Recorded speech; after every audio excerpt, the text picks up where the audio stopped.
Bonjour bien-aimés, David nous exhorte à bien compter nos jours dans le psaume 90-12, au 90 verset 12. Oui, il nous donne cette injonction à bien compter nos jours au tragique de la vie, face à la rapidité avec laquelle la vie s'envole, euh, comme un son qui disparaît, comme de l'herbe qui sèche sous la canicule l'été si rapidement. Oui, apprends-nous à bien compter nos jours. Mais c'est pas en fin de vie, juste avant de mourir, qu'on va apprendre à compter les jours.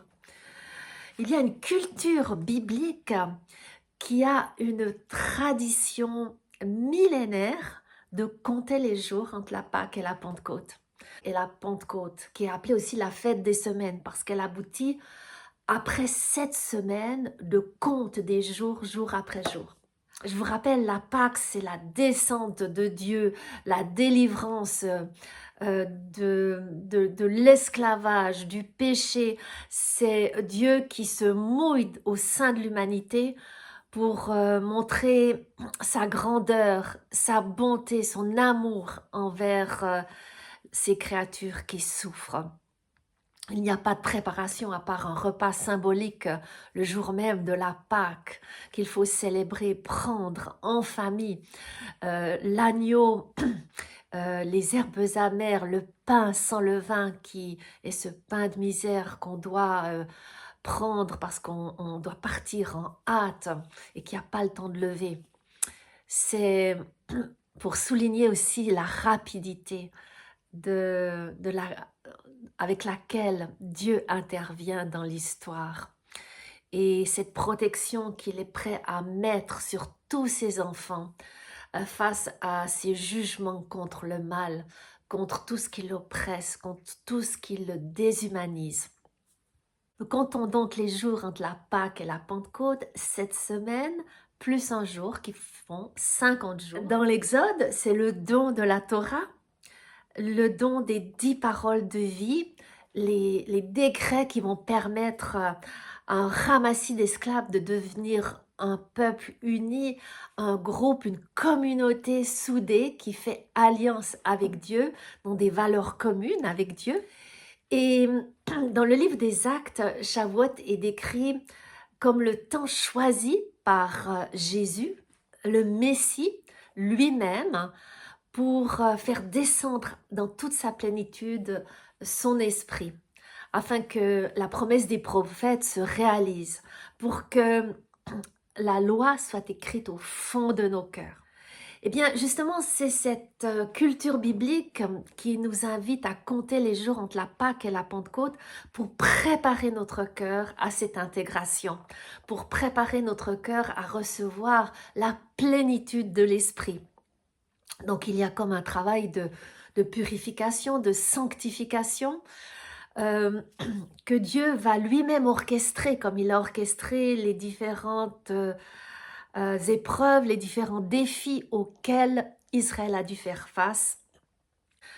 C'est une préparation auquel Dieu l'invite avant de sceller cette alliance au mont Sinaï, qui est d'ailleurs rien d'autre qu'une alliance matrimoniale, une alliance d'amour, où Dieu prend son peuple et l'embrasse et le serre contre lui de toute son affection.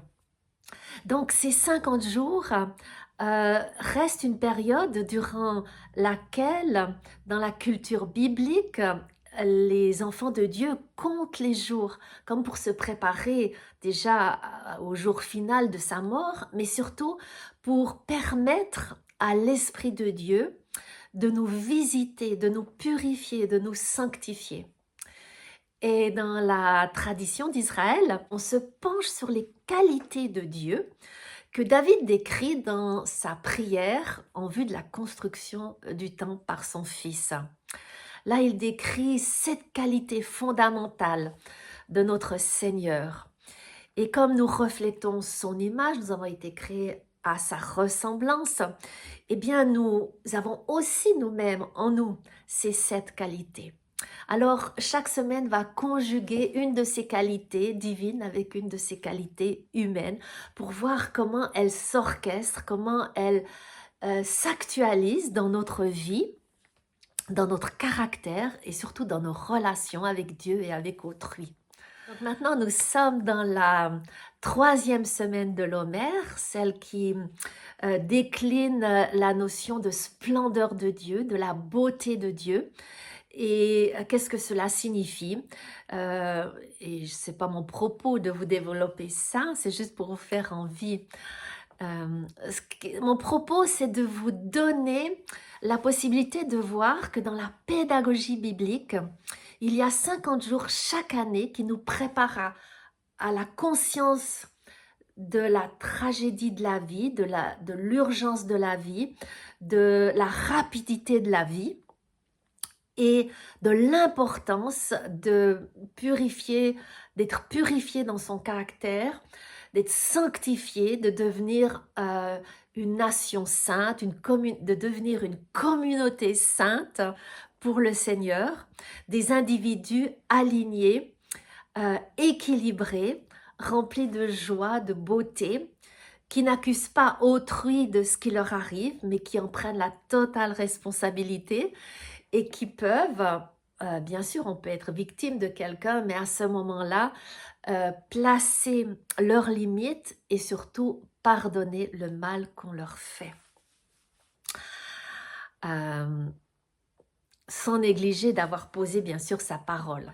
Donc, vous voyez, la période de l'Homère, c'est un cadeau de l'Éternel pour ses enfants, pour leur permettre un développement personnel, spirituel, relationnel avec lui et autrui, afin de parfaire le meilleur de notre personnalité, de parfaire le meilleur de l'expression de nous-mêmes dans le monde, pour vraiment accomplir avec grâce, succès et légèreté notre mission de vie. Alors, il n'y a pas que la pédagogie biblique, bien sûr. Dieu a prévu plein d'autres moyens pour ce développement personnel, pour entrer dans cet équilibre entre l'amour et le respect, l'amour et la justice, pour incarner la beauté de Dieu dans la vérité avec compassion, pour être des gens remplis d'élan, mais aussi remplis d'humilité, capables de lâcher prise, qui exercent vraiment des relations fondées sur des alliances, sur la fidélité, qui sont créatifs, des personnes qui aussi intègrent la dignité du règne de Dieu en elles pour servir humblement, comme le Christ, autrui, avec les dons que Dieu leur a accordés. Donc, il n'y a pas uniquement cette période de l'Homère que Dieu nous a donnée pour grandir dans la purification de notre caractère, dans le développement personnel. Bien sûr que tout le monde peut trouver un thérapeute croyant qui peut nous aider dans ce cheminement. Ou bien Dieu a donné la prière à chacun pour aussi grandir dans cette introspection de sa relation avec Dieu ou avec autrui.